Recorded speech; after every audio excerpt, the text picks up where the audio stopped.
So, after what seemed like a very, very slow summer, Arsenal has really kicked into gear.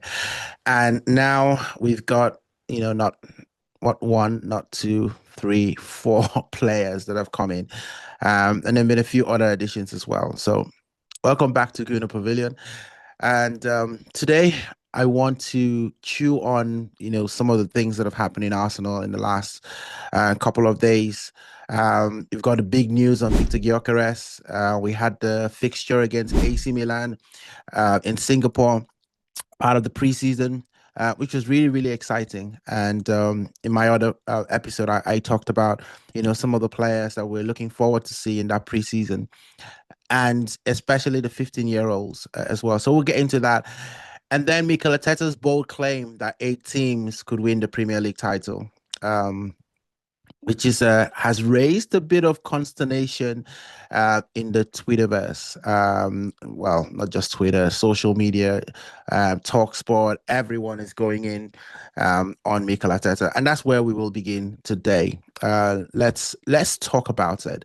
Um, but first of all, let's actually look at what Mikel Arteta really said in that press conference.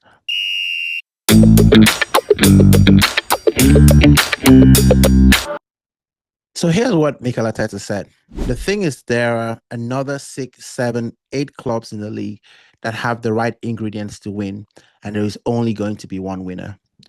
And then he said, yes, I do feel we can win it. It's getting more and more competitive each year. The level is increasing. We know that, so our demands have to increase as well. I mean, there is nothing pretty outrageous with that. And, I know that people, during the off season, when it comes to content and news, people are going to use anything, to create a whole new story. And, I've had people, from Talk Sports, talk about, Mikel Arteta is piling the excuses in already, before they go into the season. Other people have said things, such as, that there's absolutely no chance that there are 8 teams, who can win the league. And the thing is, right, the statement that Mikel Arteta actually said, he said that there are 7, 8 clubs in the league that have the right ingredients to win. Now, what those right ingredients are, we can speculate about them. But I think if you look at the league over the last, couple of years, and I'm not trying to like, make excuses or anything like that, but we've seen that, the Premier League now is becoming increasingly very difficult. You no longer have teams just dominating the Premier League and just winning games after games after games. And people might say that last season Liverpool won, the Premier League title, only losing 2 times. But we all watch football, and we saw a lot of those games where Liverpool were not exactly brilliant, right? They were not exactly brilliant. The trouble was that all the other teams really, really dropped off, really, really dropped off. Um, but I think you can make a case that the parity in the Premier League is rising year on year. Teams are investing heavily in the summer. There are a lot more tactical aware teams. There is no team that, I mean, look at Brighton, for example. They keep bringing in new coach after new coach, but they're a difficult side, to play again.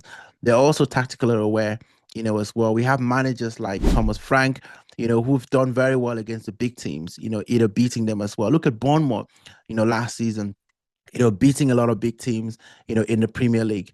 And so I think when you talk about ingredients, Mikel Arteta is probably talking about, quality of players. There are players now, and people are buying from other clubs. Arsenal, maybe not so much buying from other Premier League clubs, but they've got Brentford player. So for Brentford player to come to Arsenal, it means that Mikel Arteta believes that he has the same kind of quality as the Arsenal players.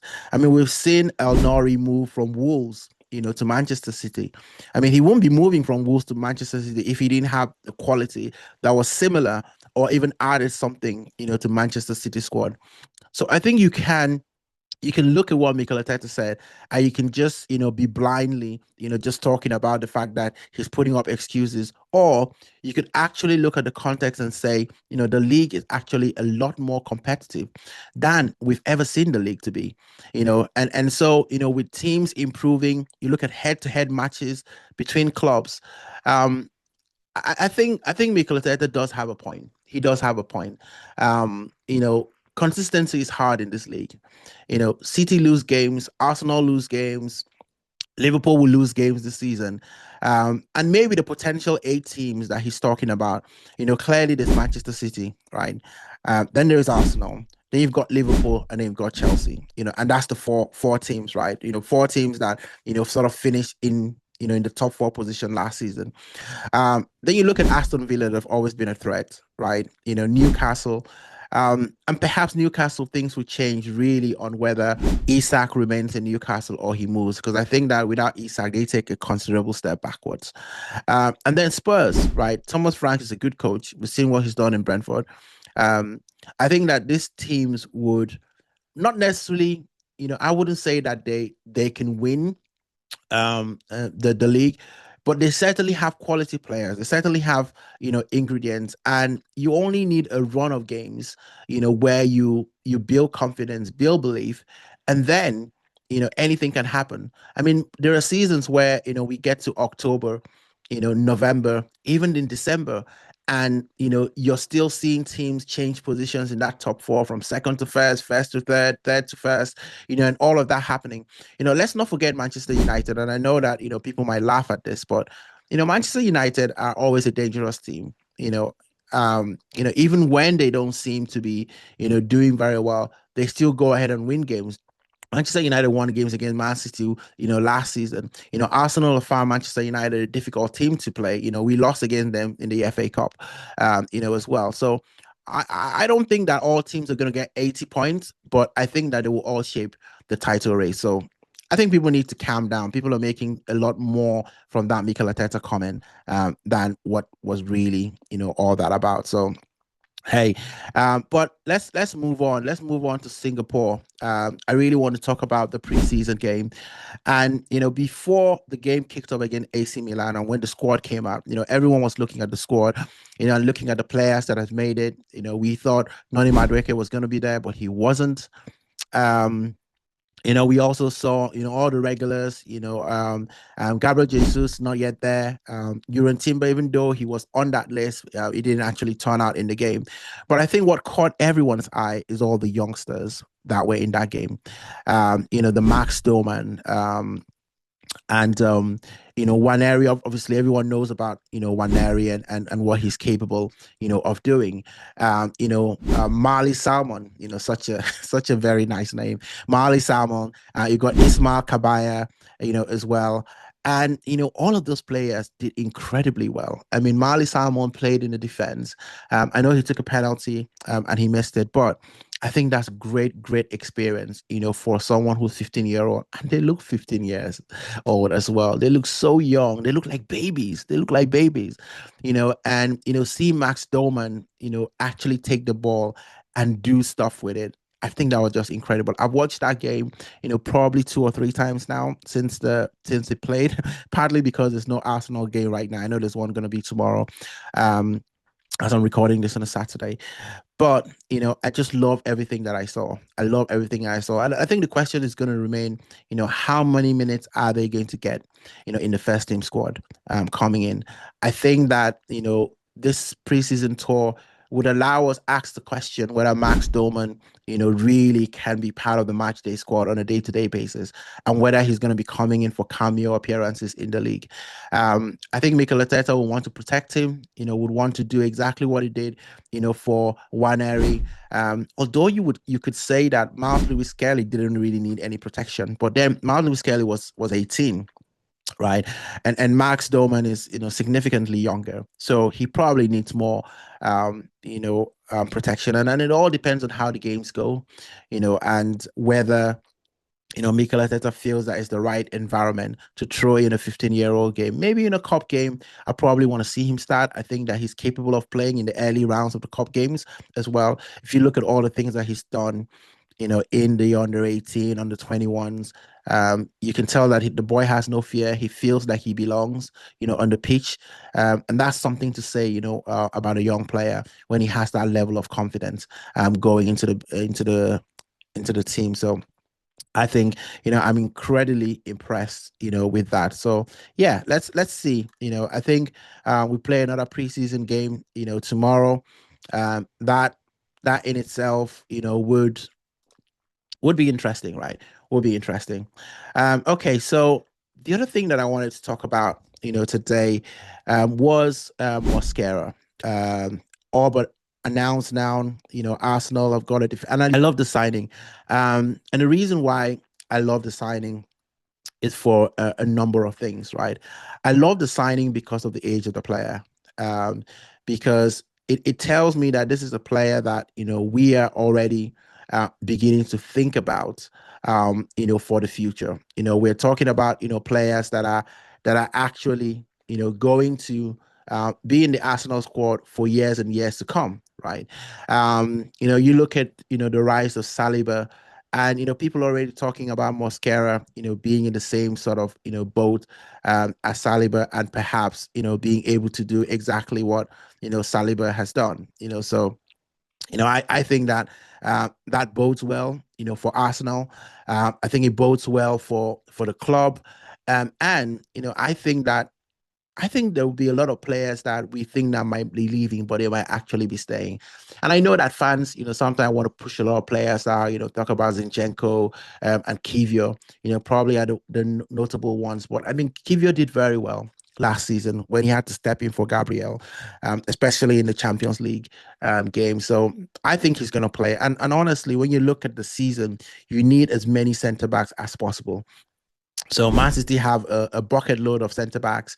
Liverpool probably is one area that they didn't really need any injuries last season, because Van Dijk was almost ever present and Konaté was in and out with injury. But Van Dijk was a difference, right?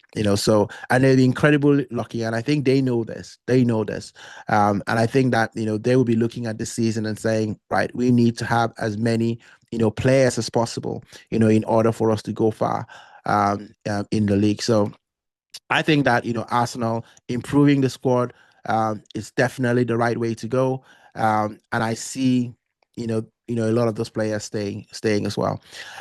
Okay, let's switch over to Victor Gyökeres, right? Let's talk about Victor Gyökeres, because this is the striker that we've been waiting for a long time. It seemed protracted. It seemed like there was jeopardy and all of that. But I think, to be honest, a lot of people were never in doubt about that signing. It was more about Sporting, wanting to get as much as they could. And you can't blame them, right? When you have a player that has done phenomenally well for your club and he's a value asset, to Sporting. I think that, they were within their rights to get as much money as they can. And I think, it's the same thing that people could say about what's going on with Isak right now in Newcastle, which is really interesting. And it seemed like it's all but certain that Isak will be leaving Newcastle this season and moving potentially to Liverpool. And the prospect of that, doesn't make anyone, smile who is not a Liverpool fan. But I believe that Newcastle are going to ask for the most money that they can get, for Isak. And why shouldn't they? 120 million, 150 million. And people will start making the comparison, right? Shouldn't we have gone for Isak? He's Premier League ready. And don't get me wrong, I would have loved Isak to come to Arsenal. I think he would have been an addition to Arsenal. He looks like an Henry type of player, has that kind of mold, plays that kind of way, scores, sometimes the same types of goals. But for 120 million, 150 million, if you get another player for less than that amount, that's going to give you 25 goals a season, because I think that's kind of the benchmark, 25 goals a season, which I think that Victor is going to do for Arsenal. I think he's capable of giving Arsenal 25 goals. I mean, look, Merino was able to score 9 goals as a midfielder last season. And so, if that's possible, imagine someone who's actually a natural finisher. Someone who's scored over 100 goals in the Portuguese league.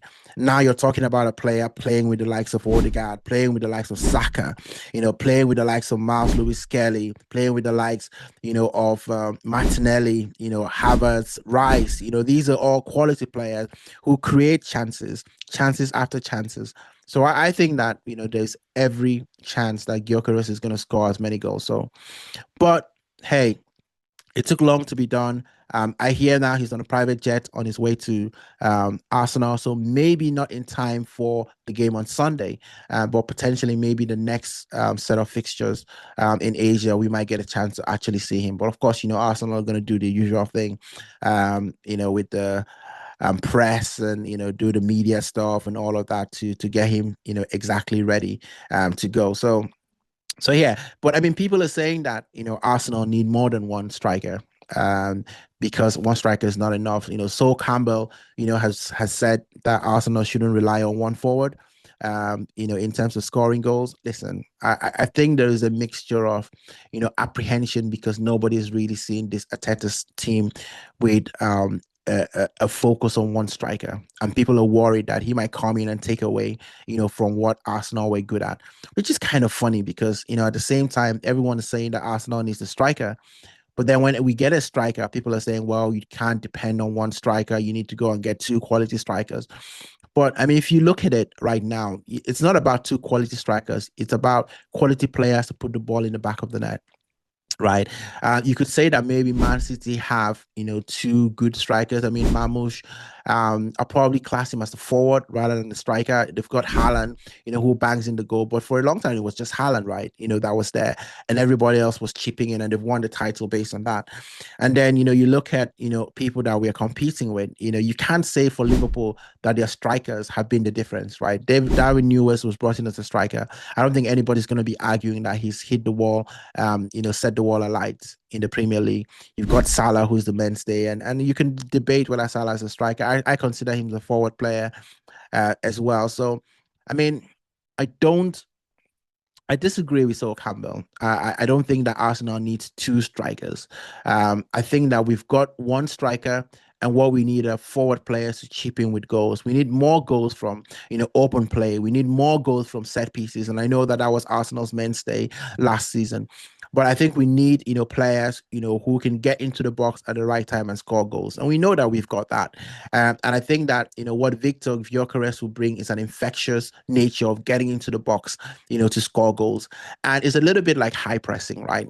So lots of players, take a cue from one player. Typically for Arsenal, this is always Odegaard that starts that press, and then everyone tends to join in.